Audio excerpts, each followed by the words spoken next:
안녕하세요. 안녕하세요. 예. 자, 메리 크리스마스는 지났고요.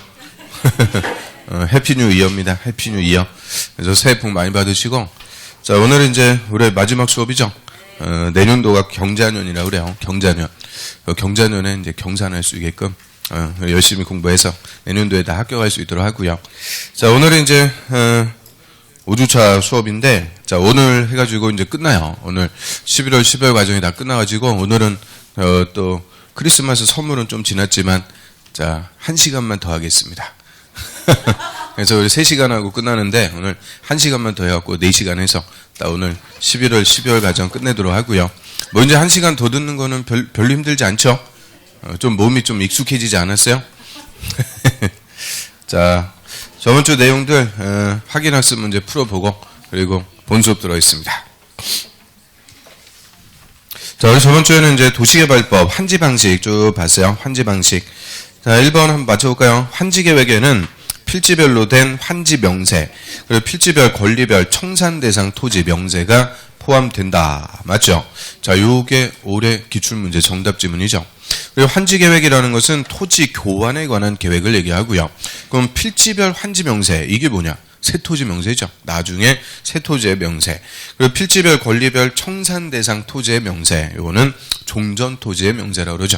그래서 새 토지 명세, 혼토지 명세 이런 것들 포함해갖고 환지 계획 작성한다. 맞고요. 그다음 이번에 행정청이 아닌 시행자가 환지 계획 작성하면 특별자치도지사는 신경 쓸 필요 없다 그랬죠. 시장, 군수, 구청장에게 인가받는다. 맞습니다. 그래서 환지 계획은 지정권자한테 인가받는다 이러면 틀려요. 지정권자 아니고 시군, 구청장. 이 환지 계획이 중요한 거다 그랬는데 내용 자체는 아주 지역적이라고 그랬어요. 지역적이라서 제일 가까운 사람 시군, 구청장한테 인가받습니다. 맞고요. 3번에 환지 계획에서 정해진 환지는 그 환지 처분이 공고된 날부터 종전 토지로 본다. 자, 이는 뭐가 틀렸어요? 날부터가 틀렸죠. 다음 날. 그래서 환지는 종전 토지로 본다. 이 말의 의미는 이제 토지 소유자는 종전 토지 대신 새 토지, 환지를 취득한다. 그래서 환지를 종전 토지로 본다. 이렇게 표현하고요. 항상 취득하는 것은 언제냐? 다음 날. 환지 처분 공고 다음 날부터 종전 토지로 보죠. 그다음 4번에 채비지로 정해지지 않은 보류지는, 자, 그게 주어요. 보류지는 시행자가 환지 처분이 공고된 날에 소유권 취득한다. 자, 얘는 뭐 무조건 틀렸네요. 취득하니까 다음 날 빠져갖고 틀렸죠. 무조건 틀렸고 또 뭐 틀렸어요? 보류지는 환지 계획에 정한 자가 소유권을 취득하고요. 우리 채비지는 시행자가 취득하죠. 그래서 시채, 채비지는 시행자, 보류지는 환지 계획에 정한 자가 각각 토지의 소유권을 취득합니다. 그 다음 5번부터는 이제 정비법. 자, 주거환경 개선 사업이란 정비 기반시설 열악하고 노후불량 건물 밀집한 지역에서 주거환경을 개선하거나 상업, 공업 지역에서 도시기능 회복, 상권 활성화 이런 것들 목적으로 도시환경 개선하는 사업이다. 자, 요거는 재개발 사업을 얘기하죠. 주택 재개발, 시장 재개발, 공장 재개발, 재개발 사업이고요. 그리고 주거환경 개선 사업은 달동네라고 그랬죠. 도시 저소득 주민이 집단 거주하는 지역. 달동네니까 정비 기반시설 극히어라. 노후불량 건축물 과도 밀집. 극히 과도. 강조가 딱 붙어야 돼요. 또 6번에 재건축 사업은 정비 기반시설 양호한데 노후불량 건물에 해당하는 공동주택이 밀집한 지역에 주거환경 개선하는 사업이다. 맞죠? 재건축은 양호. 정비 기반시설은 양호 좋은데 오래된 아파트가 밀집해 있는 거죠. 그 아파트만 철거해갖고 다시 짓습니다. 7번에 재개발 사업에서 토지 등 소유자란 정비구역에 위치한 건물 및 부속토지 소유자를 말한다. 그럼 건물 및 부속토지 소유자. 건물하고 토지 다 갖고 있었는데요. 요거는 재건축일 때. 재건축. 재개발에서는 다 되죠. 토지 등 소유자, 토지 소유자 또는 건물 소유자 또는 지상권자까지 다 토지 등 소유자가 되죠. 그다음 8번에 특별시장, 광역시장 또는 시장은 관할구역의 도시 주거환경 정비 기본계획을 5년 단위로 수립해야 된다. 우리 정비 기본계획은 관할구역에 정비사업 할 곳이 많은 큰 도시일 때 앞으로 10년까지 뭐부터 할지 순서를 매겨준다 그랬어요. 그래서 10년 단위로 수립해서요. 한 번 수립하면 끝 아니죠. 5년마다 타당성 검토합니다. 10년 단위로 수립. 그리고 기본 계획은 절대 누구는 수립권자가 될 수 없다. 군수, 특광시장, 군수 이름은 틀려. 특광시장. 그 다음에 또 9번 특광시장 군수, 이 특별시장, 광역시장, 시장 또는 군수는 정비계획 결정에서 정비구역 지정할 수 있다. 맞습니다. 정비구역의 지정권자는 특별시장, 광역시장, 도지사 아니라고 그랬죠. 도에서는 그냥 누가 지정? 시장, 군수. 그래서 특광시장, 군수가 정비구역 지정할 수 있다. 맞고요. 10번의 재건축 사업은 정비구역에 인가받은 관리처분 계획에 따라서 건물을 건설해서 공급하거나 환지로 공급하는 방법으로 한다. 그럼 관리처분 방법, 환지 방법 다 할 수 있는 것은 재개발 사업. 재건축은 관리처분 방법 하나밖에 없죠. 그 다음 11번 시장원수 등 토지주택공사 등 또는 지정개발자가 아닌 자가 정비사업 시행하려는 경우, 그러면 시장원수 등이나 토지주택공사 등 이 공공이 아닌 자가 정비사업 시행한대요. 그 아닌 사람이 누굴까요? 토지 등 소유자.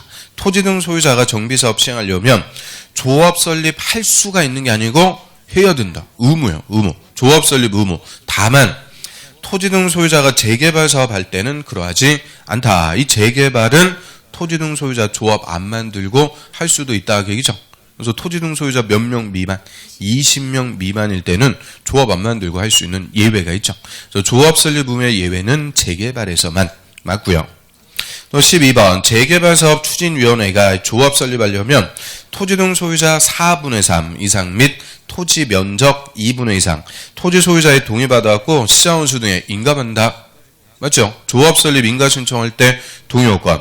재개발할 때는 4321. 숫자만 딱 동그라미 치면 4321. 그 1, 2, 3, 4 뒤집어 놓은 거니까 이걸 못 맞춰요? 그럼 혹시나 해서 여쭤봐도 돼요? 재건축은 어떻게 될까요? 재건축. 재건축 조합 설립 인가 신청할 때는 동별 과반수. 동별 과반수 요건 충족하면서 전체 4분의 3 이상의 동의입니다. 또 또 피곤해졌어요. 다크서클 생기고. 자, 여기까지 맞춰봤고요. 자, 오늘은 기본서적 328페이지 보겠습니다. 328페이지.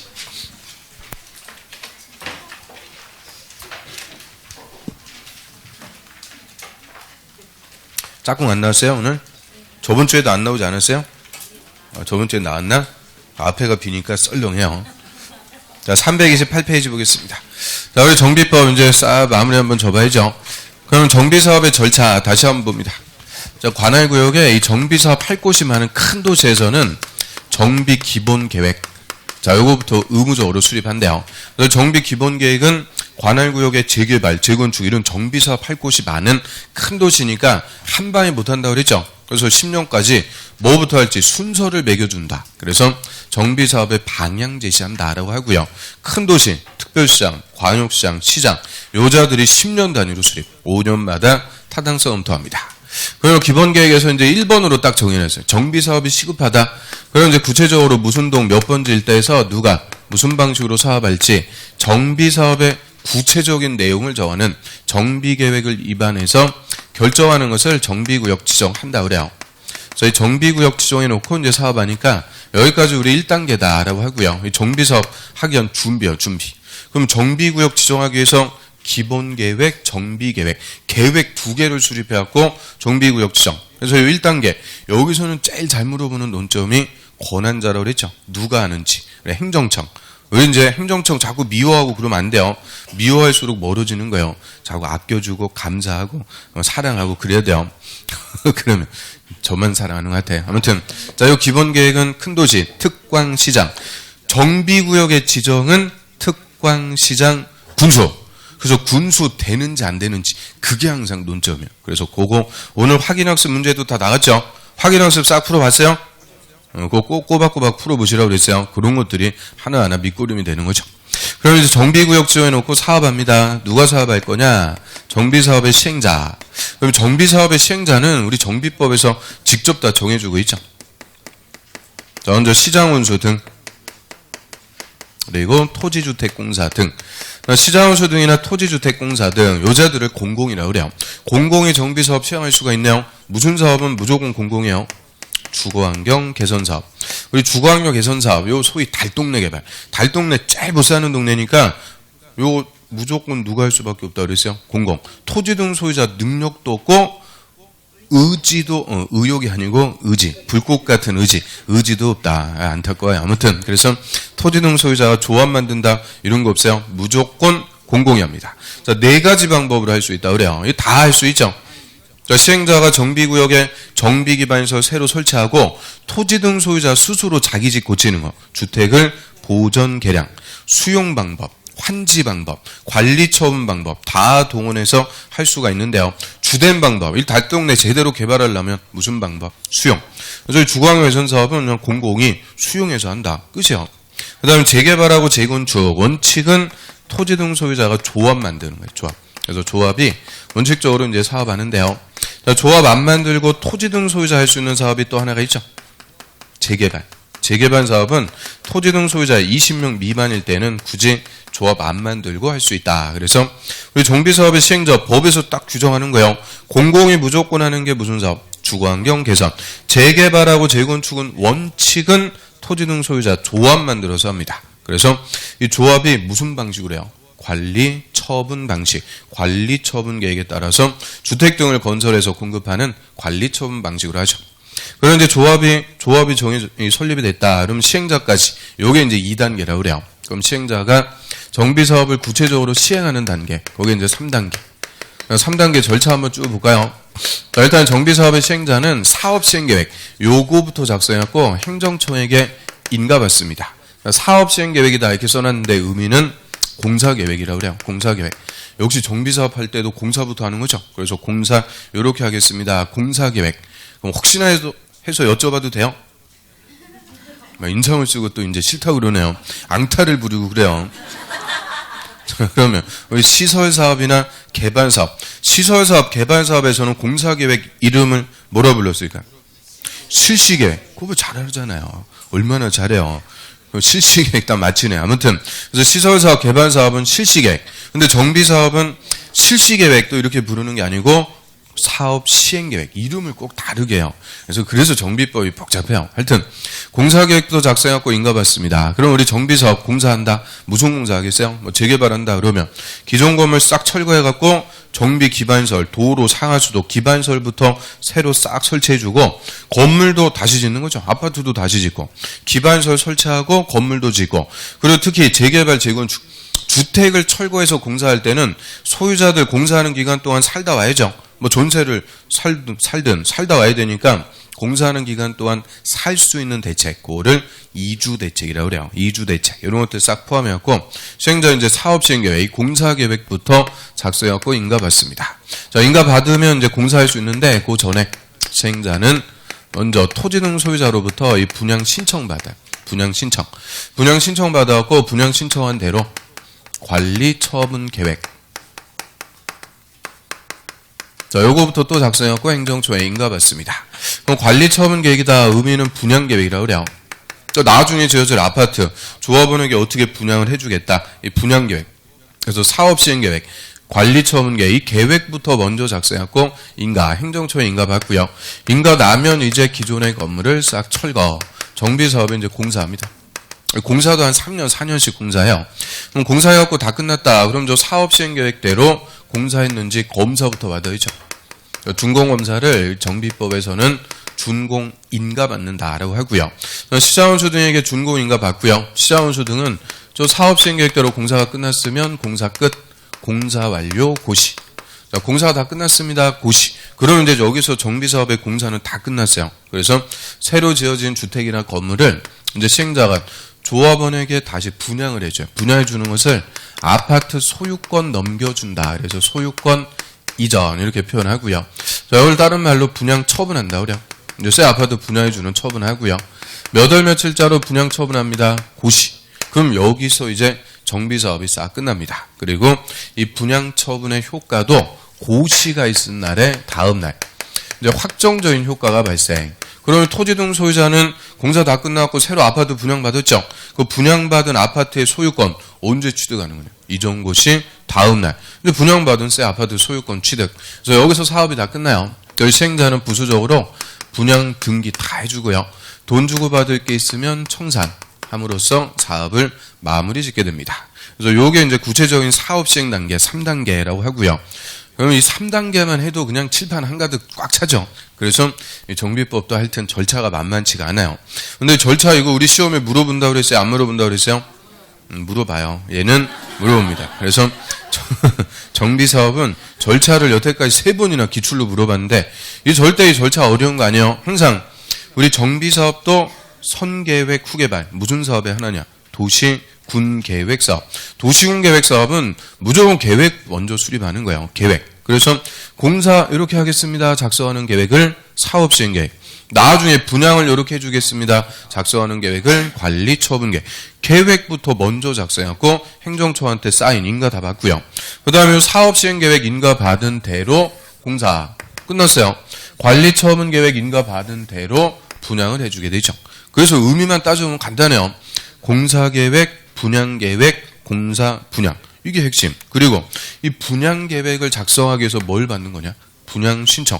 당연히 분양신청을 받아갖고 분양계획 작성하니까 이런 것들이 중요한 게 아니고 부수적인 거. 핵심은 공사계획, 분양계획, 공사, 분양. 그리고 특히 이 관리처분계획 인가받은 대로 건물 줘갖고 분양해준대요. 이게 무슨 방식? 이게 관리처분 방식이라고 그러죠.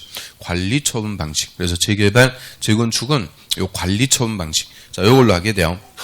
328페이지. 사업시행계획. 자, 의미는 공사계획이다라고 그랬고요. 자, 1번. 그 시행자는 정비계획에 따라, 거기죠. 정비계획에 따라 다음 사항을 포함한 사업시행계획서 작성해야 된다. 그래서 시행자가 사업시행계획서부터 작성합니다. 자, 내용 보면은 그 박스에 동그라미 2번 정비기반시설, 공동용설의 설치. 그 점 있죠. 자, 기반시설부터 일단 싹 깔아줘야 되니까 정비기반시설.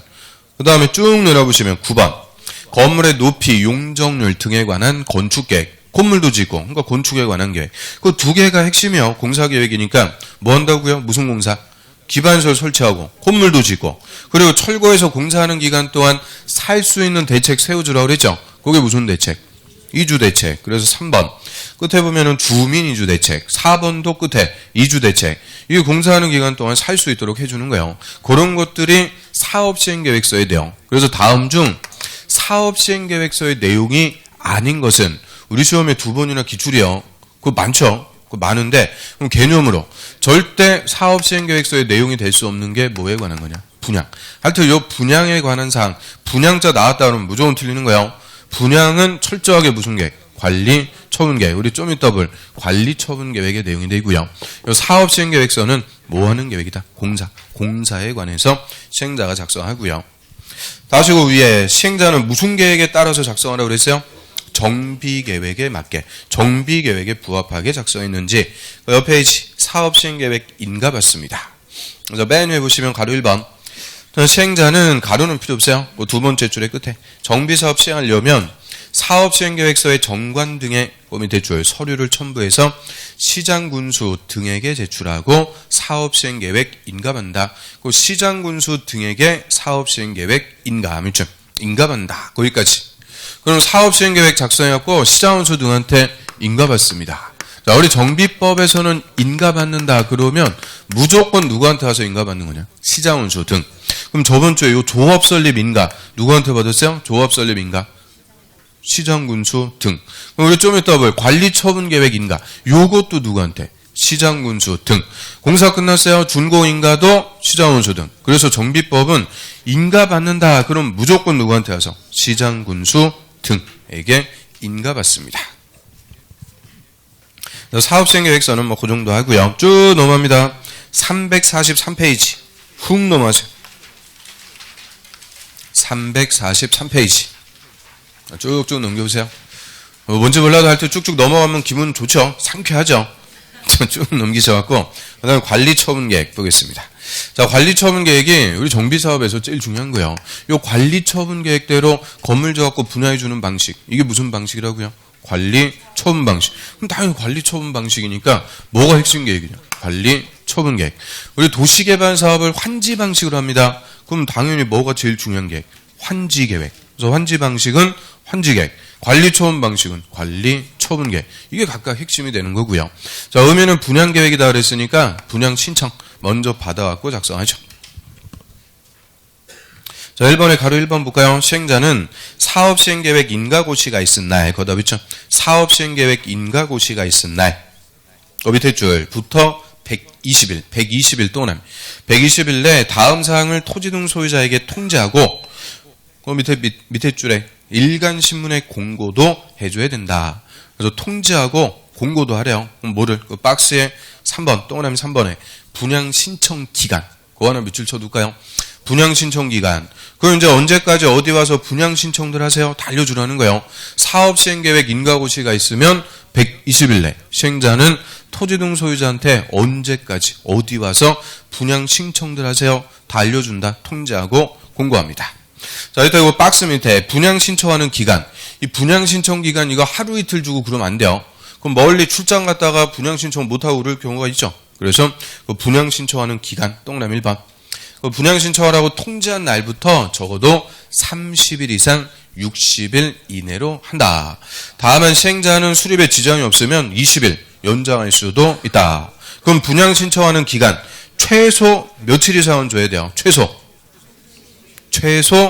30일 이상은 줘라, 그죠? 최소 30일 이상은 줘야 돼요. 그럼 최장은 며칠일까요? 최장 60에 20도 하니까 80이 되는 거죠. 그래서 최소 30일 이상, 최장은 80일 이내. 이 분양 신청하는 기간을 정해주고요. 또 하나 2번 대지 건물의 분양을 받으려는 토지 등 소유자는 이 분양 신청 기간에 바로 밑에 시행자에게 대지나 건물의 분양 신청을 해야 된다. 당연하죠. 분양받으려면 뭐부터 해라? 분양신청. 저는 20평대 아파트 주세요. 30평대 주세요. 발코니 확장 여부 이런 것도 다 선택해갖고 나는 몇 평대 원하는지 분양신청하래요. 그럼 그 분양신청 받아서 시행자가 관리처분 계획을 작성하죠. 자, 앞에 넘어갑니다. 자, 346페이지로 와보세요. 한 페이지 더 넘기셔갖고.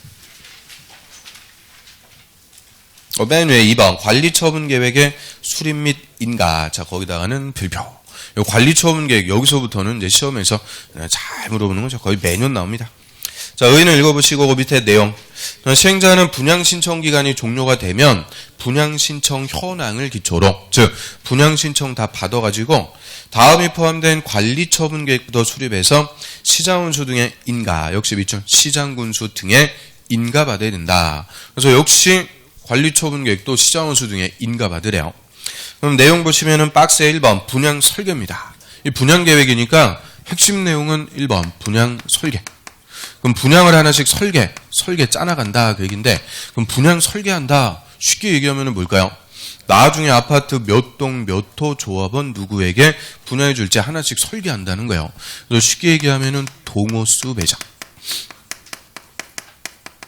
아파트 몇 동 몇 호 누구한테 분양할지 하나씩 설계 나가죠. 예를 들어갖고 재개발 구역입니다. 재개발 구역에 토지 등 소유자 뭐 A, B, C 이런 단독주택 소유하고 있어요. 재개발 공사 들어가면 이거 다 철거해버리죠. 철거해갖고 이제 공사 기반설도 깔고 새로 아파트 져갖고 이제 분양을 해줘요. 나중에 이제 아파트 501호는 조합원 A한테, 502호는 B한테, C한테는 401호 이런 식으로 나중에 아파트 몇 동 몇 호 누구에게 분양해 줄지 하나씩 설계 나간다. 그래서 요거를 분양을 설계한다 이렇게 얘기하고요. 왜 이제 재개발 같은 경우는 권리가액이 다 달라요. 근데 재건축 똑같은 평형대 재건축 아파트는 권리가격이 거의 같겠죠. 그래서 재건축은 요 동호수 배정할 때 어떻게 하겠어요? 추첨하는 거예요. 추첨 뺑뺑이 돌려갖고 추첨하는데 재수없게 1층 걸렸다. 똥 밟은 거죠. 자, 그런데 이 조합원한테 1층 주고 그런 거는 거의 없어요. 아무튼 그래서 몇 동 몇 호 조합원 누구에게 분양할지 하나씩 설계. 그거를 무슨 설계? 분양을 설계한다 이렇게 얘기하죠. 그 다음에 분양 설계에 따라서 2번 누가 분양받을지 분양 대상자의 주소 성명 분양받을 사람. 그 다음 3번에 자, 분양 대상자가 분양받게 될 대지나 건물의 추산액. 추산액이라는 말이 뭐겠어요? 추산액. 추정해서 계산한 금액. 아직 확정가는 아니다. 그 얘기죠. 요 정도 나옵니다. 그러면 분양 대상자 분양받을 아파트의 가격이요. 쉽게 얘기하면 분양받을 아파트의 가격이니까 그게 뭐냐? 분양가라고 그래요. 분양가. 그래서 간단하게 분양가 정확하게 얘기하면 조합원 분양가라고 하고요. 또 하나 4번 다음에 다하는 보류지 등의 명세와 추산액. 보류지 나오는데 그거를 채비자와 보류지 개념 환지 방식에서 다 배웠네요. 보류지가 뭐였어요? 자, 나중에 개발된 땅 중에서 다시 토지 소유자에게 교환해 줄 땅, 돌려줄 땅, 그걸 뭐라 그래요? 환지라고 그러죠. 환지. 다시 교환해 줄 땅, 그거를 환지. 잘했어요. 왜 또 모르는 척하고 그래요. 그 다음에 환지하지 않고 남겨두면은 뭐라 그래요? 보류지. 그 중에서 공사업에 충당할 땅, 그거는 채비지. 그럼 여기서도 똑같아요. 조합원에게 분양하지 않고 남겨둔 아파트, 그거는 다 뭐라고 그러는 거냐? 보류지라고 그래, 보류지. 그 중에서 일반 분양에서 요 공사업에 충당할 땅, 그거는 채비지라고 그러죠. 그래서 분양하지 않고 남겨두면 보류지. 그 중에서 공사업에 충당할 것은 채비지. 그래서 기욱번 일반 분양분 이렇게 써있네요. 그럼 일반 분양에서 분양대금으로 공사업에 충당. 그러니까 그 일반 분양분을 다른 말로 채비지라고 하는 거예요. 채비지. 채비지가 정할 수 있고 그 일반 분양할 때 가격이니까 그거는 일반 분양가 이렇게 부르는 거죠. 그래서 3번은 조합원에게 분양하는 가격, 4번은 일반에게 분양하는 가격. 당연히 일반 분양가가 더 비싸죠. 그 다음 5번 분양 대상자별 종전토지 건물의 명세 및 사업시행계획 인가고시를 기준으로 한 가격. 그 사업시행계획 인가고시를 기준으로 한 가격. 거기 짬 있죠? 그럼 이게 종전토지나 건물의 가격이니까 세 글자로 종전가 이렇게 불러요. 종전가. 그래서 분양가, 종전가 이렇게 부르죠. 그럼 분양가, 종전가 요거의 차액, 그거를 우리가 이제 뭐라고 부르는 거냐? 청산금이라고 그래요. 청산금. 청산금. 그럼 예를 들어 갖고 A가 종전에 소유하고 있더니 단독주택 요거의 가격은 4억, 종전가 4억. 근데 A가 새로 분양받을 501호 아파트 가격은 5억. 그러면 종전가 4억, 분양가 5억, 차액 1억. 그걸 뭐라고 그래요? 청산금.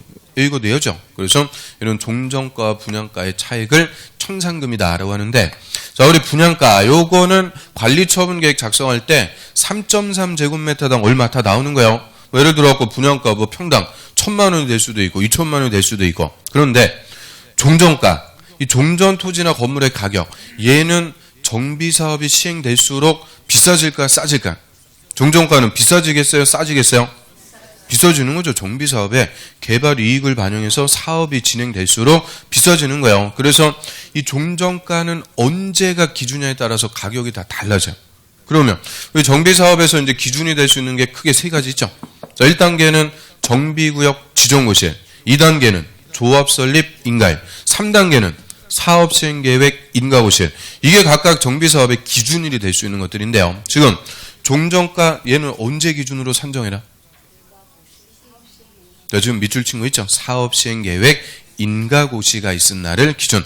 뭐에다 밑줄 치는지도 모르죠. 그래서 사업 시행 계획 인가고시가 있은 날을 기준으로 한 가격. 그리고 사업 시행 계획 인가고시를 기준으로 종전가 산정한다. 그 말은 가장 나중에 기준이다. 쉽게 얘기하면 제일 비싸게 산정한다. 그 얘기죠. 종전가는 제일 비싸게 잡아주라는 거예요. 당연하죠. 토지 등 소유자는 내 종전 토지나 건물의 가격 비싸게 쳐주는 걸 좋아해요? 싸게 쳐주는 걸 좋아해요? 당연히 비싸게, 한 푼이라도 비싸게 쳐줘야 되니까 가장 나중 시점.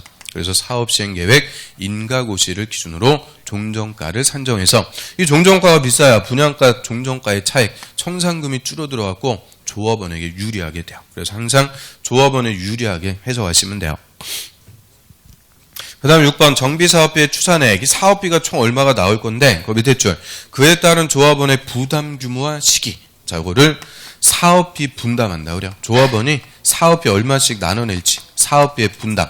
그럼 예를 들어서 자, 요 동네 재개발합니다. 재개발 공사비가 500억인데 조합원 1000명. 그러면 조합원 1인당 사업비 얼마씩 분담? 또 무리한 거를 제가 물어봤죠. 무리한 거. 자, 500억인데 500명이면 1억 내 거죠. 근데 1000명이면은 반이니까 5천. 이거 뭐 여러분만 그런 거 아니에요. 어떤 학원에 가서 물어봐도 다 산수가 제일 힘들어 하여튼. 그래서 5천만 원씩 분담. 그래서 요 청산금하고 사업비 분담. 자, 요거를 합쳐가지고 조합원이 궁극적으로 내야 될 돈 부담금. 이렇게 불러요. 부담금. 그럼 요 예에서는 좀 종전가 4억 그리고 분양가 5억, 청산금 얼마요? 1억. 여기다 사업비 5천씩 분담하니까 총 얼마를 내야? 1억 5천 내야 새 아파트 분양 받는다. 그 얘기죠. 그래서 자, 요거 이제 조합원 부담금 개념이고요. 그 다음에 7번 하나만 더 볼까요? 자, 분양 대상자의 종전 토지 건물에 관한 소유권 외의 권리 명세. 그다음에 소유권 이외의 권리가 있으면 그 명세 다 목록 밝혀줘라. 그럼 A가 종전 주택에 KB은행에서 돈 빌리면서 저당권 설정해놨어요. 그럼 이 저당권 같은 권리, 자, 이런 것들도 나중에 분양받는 아파트로 그냥 다 따라가는 거예요. 그래서 저당권 같은 권리가 있으면 어떤 것들이 있는지 다 밝혀갖고 관리처분 계획을 작성하죠. 자, 등등등 해가지고, 자, 이런 것들이 이제 관리처분 계획 내용이래요. 얘는 우리 시험에서 거의 매년 나와요. 물어봤다. 그러면 지문 한두 개는 무조건 내용 갖고 물어봐요. 요거는 관리처분 계획 내용에 포함돼야 된다. 포함해야 되는지 안 해야 되는지 이 내용들 꼬박꼬박 물어보니까 요 정도는 우리가 알아야 돼요. 그러면 우리 관리처분 계획의 내용들 보면 이거 조합원한테 중요한 거 다 들어간다 그죠? 내가 나중에 몇 동 몇 호 분양받게 될지 이제 나오는 거예요. 분양가가 얼마고 종전가 얼마고 사업비 얼마씩 분담해갖고 총 얼마를 내야 되는지 이런 조합원에게 중요한 게 다 들어간다. 그래서 이 관리처분 계획은 반드시 우리 저번 주에 배웠던 조합총회, 조합원 총회에서 조합원이 찬성한다, 반대한다, 의결 다 거쳐갖고 인가를 신청하는 거죠. 그래서 관리처분 계획의 내용들 한번 쭉 봤고요. 자, 옆 페이지로 와볼까요? 자, 바로 3번에 관리처분 계획의 작성 기준. 그럼 시행자 이 중요한 관리처분 계획을 작성하는데 지 마음대로 작성하고 그러면 안 돼요. 관리처분 계획 작성하는 기준. 자, 요거는 우리 저번 주에 배웠던 환지 계획의 작성 기준하고 거의 유사합니다. 자, 환지 계획은 쉽게 얘기하면 토지의 교환. 그럼 관리처분 계획이 분양 계획. 요거는 뭐를 교환해 주는 걸까? 단독주택을 철거해갖고 아파트 지어갖고 분양해 주죠. 단독주택이라는 건물을 아파트라는 건물로 교환하는 거예요. 그래서 얘는 건물 교환, 요거는 토지 교환. 둘 다 교환 계획 비슷하니까 이 작성 기준도 유사해요. 그리고 저번 주에 환지 계획 작성할 때는 대원칙, 적응환지라고 그랬죠. 적응환지라고 할 때는 7가지 고려합니다. 위치, 지목, 면적, 토질, 수리, 이용 상황, 환경. 그래서 악을 졌다 갖고 위, 지, 면, 토, 수, 이, 환. 요 대꾸해갖고 그대로 그냥 외우시라고 그랬죠. 뭐하고 대꾸해갖고 자수, 해생, 상문수, 면, 위지면토, 수이환이라. 처음 듣네요. 또 처음 들어. 아무튼 그래서 위지면토, 수이환 7가지 그려갖고 합리적으로 환지를 정해준다라고 그랬는데 우리 관리처분 계획에서는 위치하고 지목은 따질 필요가 없어요. 위치는 어차피 그 동네에서 하는 거죠. 위치 중요한 거 아니에요. 지목도 다 되니까 따질 필요 없어요. 면적 요거. 그 다음에 토지라고 수리. 토지가 얼만큼 비옥한지 물 어떻게 되는지 이거 따질 필요 없어요. 농사 짓는 거 아니니까 필요 없고 그래서 이용 상황, 환경 딱 요 3개 남습니다. 저환지 기준에서 면적, 이용 상황, 환경 이거 고려하고 합리적으로 분양해줘라. 요거를 대원칙이라고 그래요. 347페이지 가로 3번 관리처분 계획 작성 기준. 자, 동그라미 1번의 원칙. 자, 관리처분 계획 작성할 때는 종전토지나 건물의 면적 동그라미, 이용사항 동그라미, 환경 동그라미. 자, 이런 것들 고려하고 합리적으로 분양해라. 그럼 관리처분 계획 작성할 때는 위치, 지목 이런 거 고려한다. 틀려요. 위치, 지목 이런 거 필요 없고 면적, 이용상황, 환경 고려하고 합리적으로 분양. 그리고 환지 계획에서 배웠던 개념들 증환지, 감환지, 환지 부지정, 입체환지 다 그대로 써먹는 거죠. 그래서 동그라미 2번의 기억. 지나치게 좁거나 넓은 토지 건물은 넓히거나 넓혀갖고 주면은 중환지, 좁혀갖고 주면은 감환지에서 대지 건물이 적정 규모가 되도록 한다. 그래서 중환지, 감환지 다 할 수 있고요. 또 네음번 너무 좁은 토지 건물, 그다음에 너무 좁은 토지 건물이나 정비구역 지정 후 분할된 토지, 그다음에 정비구역 지정 후 분할된 토지를 취득한 자에게는 현금 청산할 수 있다. 그럼 현금 청산할 수 있다. 이 말은 분양 대상에서 제외. 그냥 돈 주고 나가라 할 수가 있죠. 그럼 앞부분 너무 좁은 토지나 건물은 증환지하기도 어려우니까 그냥 돈 주고 나가라고 할 수 있대요. 요거를 환지 부지정. 정확하게 얘기하면 직권 부지정이라고 그러죠. 직권으로 그냥 돈 주고 나가라 할 수가 있고요. 그 다음에 두 번째 거 정비구역 지정 후에 분할된 토지를 취득한 자. 저를 지분 쪼개기 한다고 그래요. 지분 쪼개기 이런 말 들어봤어요? 자, 예를 들어갖고 정비구역 지정 당시 한 필지의 토지입니다. A가 소유하고 있다고 그래요. 그 한 필지의 토지 이거 재개발한다. 그러면 토지 소유권 하나죠. 나중에 아파트 분양권도 하나만 나요. 그래서 한 필지면은 분양권이 한 개가 있는 건데, 자, A가 요 토지를 정비구역 지정 후에 분할했대요. 1에 1, 1에 2. 두 필지로 만들어 놨다 그이죠. 그러면 두 필지가 됐으니까 1에 1번 토지에서 분양권 하나, 1에 2번 토지에서 분양권 하나. 그럼 분양권이 두 개로 이렇게 쪼개지게 되네요. 자, 요거를 인위적으로 분양권을 늘린다라고 해서 조합원 지분 쪼개기 한다 이렇게 표현하고요. 이 지분 쪼개기 해갖고 나중에 조합원이 아파트를 다 분양받았어요. 그럼 뭐가 없어져요? 일반 분양분이 없어지는 거죠. 일반 분양이 돼야 분양대금 갖고 공사비에 충당하는데 일반 분양이 하나도 없어. 그럼 공사비 확보가 안 되니까 사업 못 하는 거예요. 그래서 이 지분 쪼개기가 사업성 악화의 주범, 한마디로 투기입니다. 그래서 요거 인정 안 해준다 그 얘기죠. 그래서 정비구역 지정 후 토지를 분할해서요. 이 분할된 토지를 B가 샀어요. 그럼 나중에 이 B한테 분양해준다 안 해준다? 안 해준다. 그래서 분양 대상에서 제외, 그냥 현금으로 청산해버립니다. 그래서 이런 땅은 사봤자 나중에 분양 못 받는 거예요. 이런 거를 소위 물딱지 그러죠. 물딱지.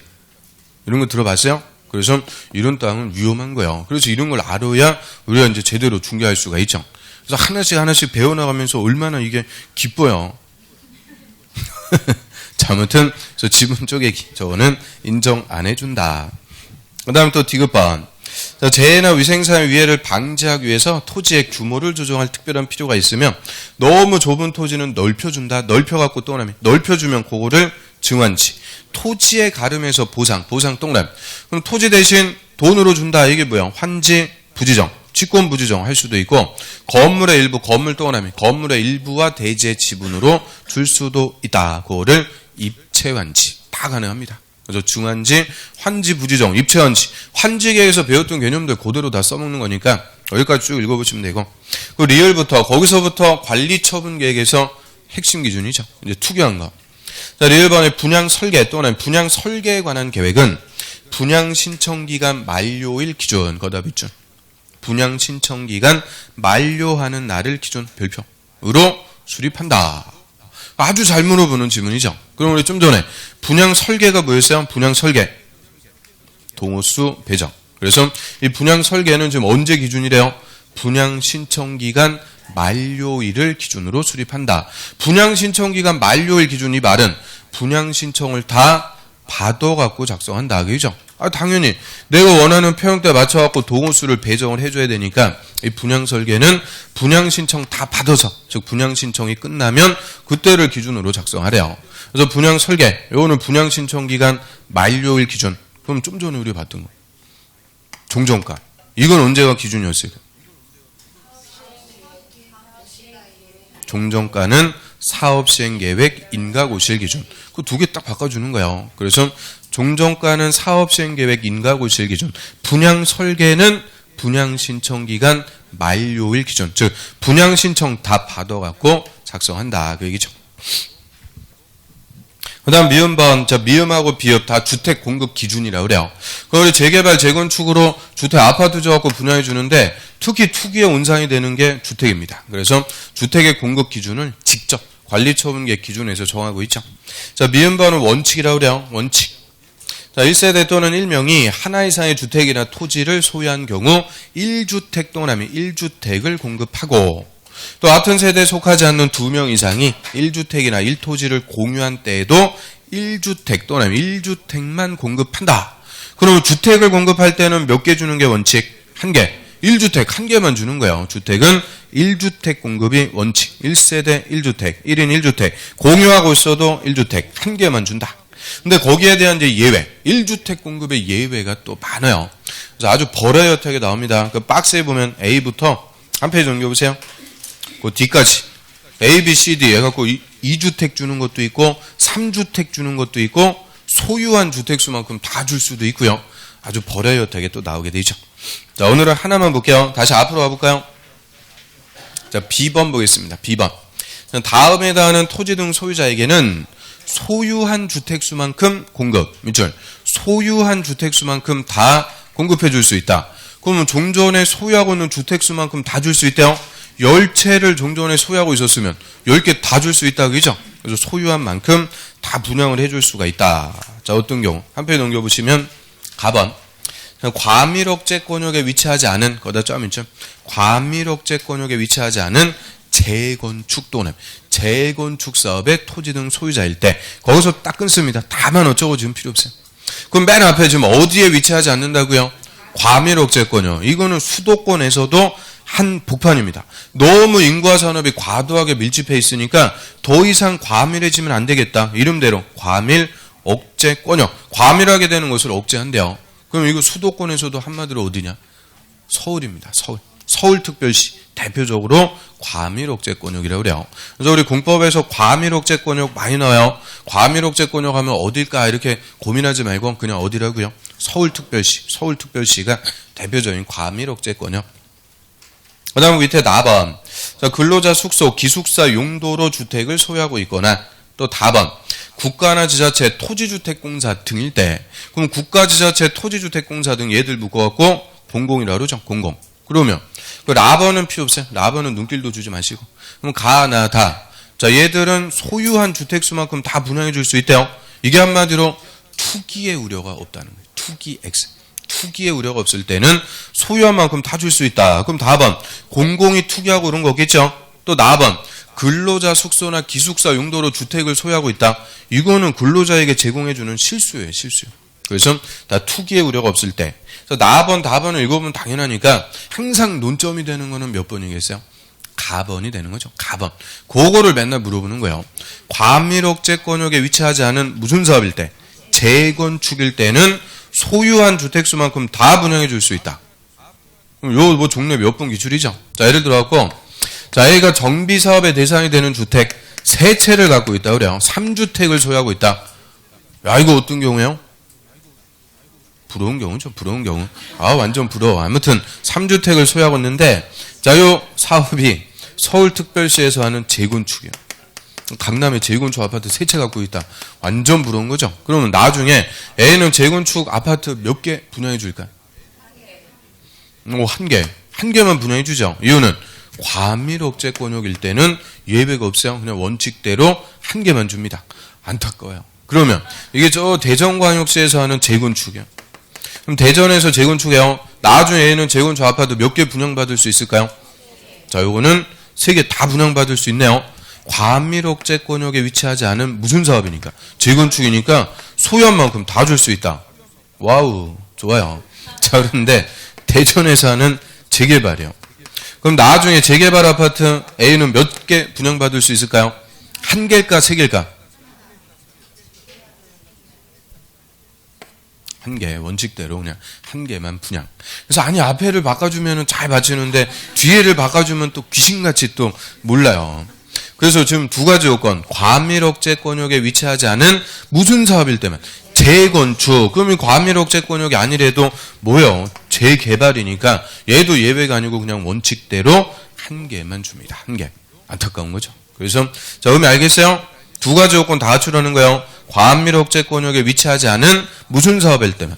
재건축할 때만 소유한 만큼 다 줄 수 있다. 하나하나 넘어가기가 이렇게 힘들어요. 좀 소유한 거, 이거 따지는 것도 힘든데, 그 밑에 2주택, 3주택, 아우, 갈 길이 멀어요, 그냥. 그거는 이제 나중에 하나씩 추가합니다. 자, 이 정도 하고요. 넘겨보세요.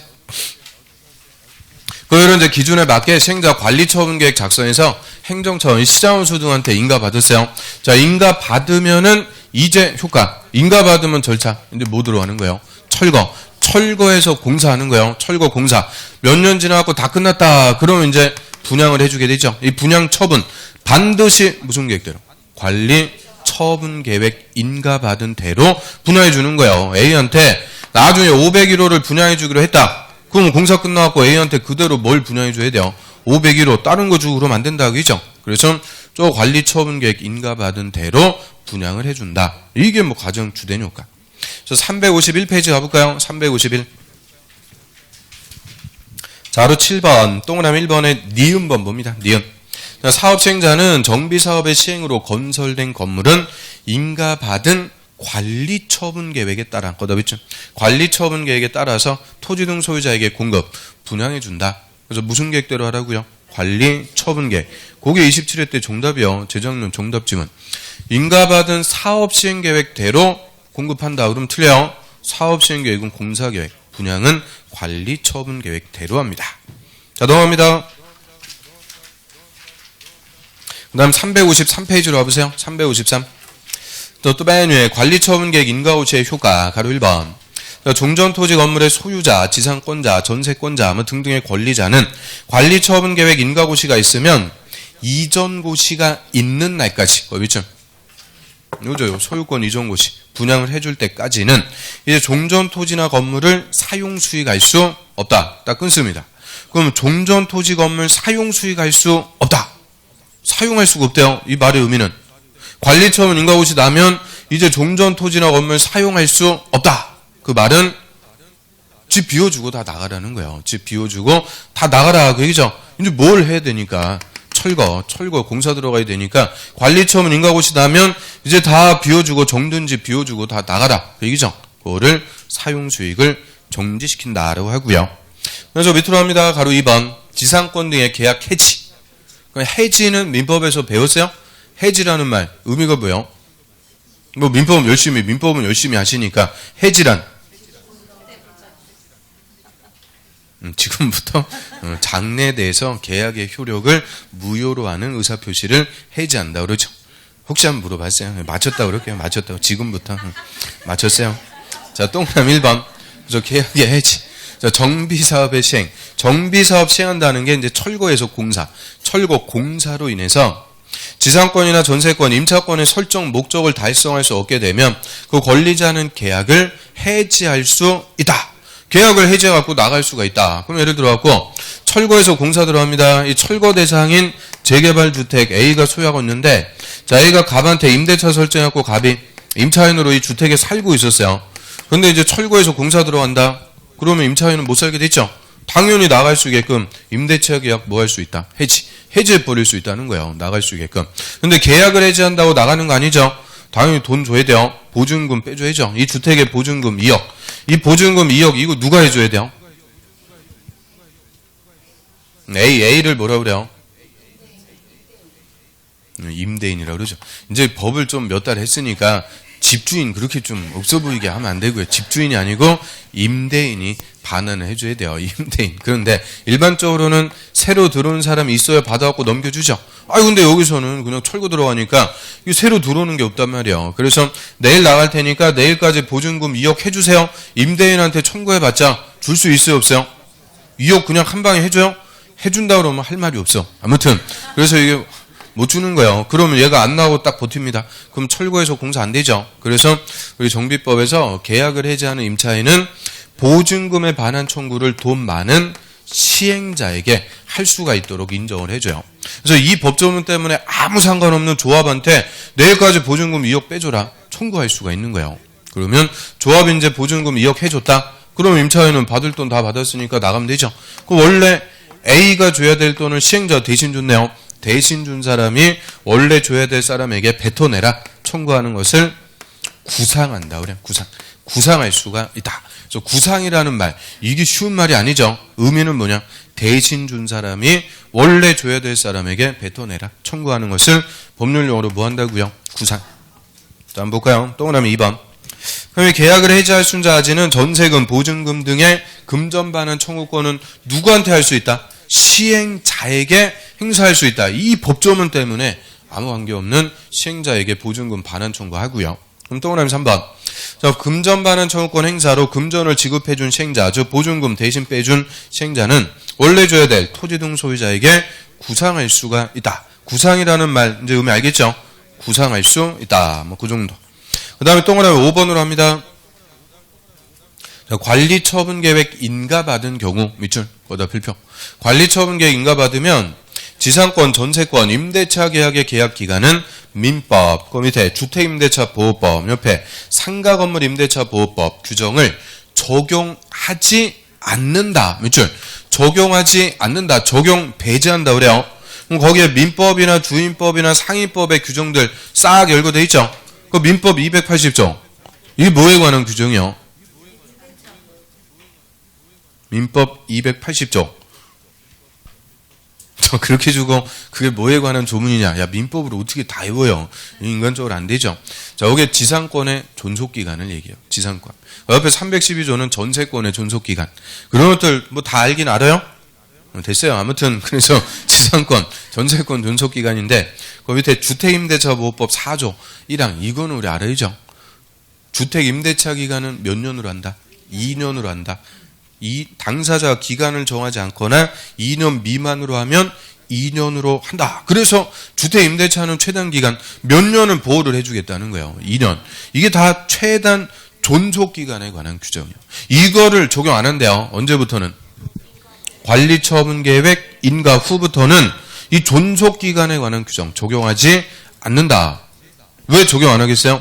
관리처분 인가 나면 이제 뭐 들어와야 돼요? 철거, 공사해야 되는데, 관리처분 인가 후에 주택의 임차인으로 딱 들어와갖고, 나는 주임법에서 2년 보호받으니까 내 몸에 손대지 마. 그럼 철거 안 되죠.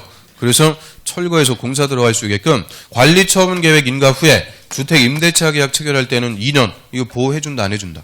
안 해준다, 그 얘기예요. 언제든지 철거하면은 나가라고 할 수가 있게끔 이 존속기간에 관한 규정 적용 안 합니다. 그러면 이 중개사가 이거 관리처분 인가 후부터는 존속기간 보호 안 해줍니다. 이거 확인 설명해야 돼요? 필요 없어요? 반드시 해줘야 돼요. 그래서 아주 실무에서도 중요한 조문이고요. 그래서 이거 뭘로 싹 바꿔주는 거냐? 이걸로. 사업시행계획 인가 후에는 존속기간 적용하지 않는다. 그럼 틀려요. 사업시행계획이 아니고 관리처분계획 인가 후부터는 존속기간 보호 안 해준다. 그래서 여기까지가 이제 철거하기 위한 준비 조건이죠. 그래서 맨 밑에 결론. 자, 시행자는 관리처분 인가 후에 기존 건물을 철거한다. 딱 명문으로 지금 언제 철거하래요? 관리처분 계획 인가 후에 이제 기존 건물을 철거, 공사 들어갑니다. 자, 여기까지 하고요. 좀 쉬었다가 이어서 보겠습니다. 자, 이거 그냥 그대로 두세요.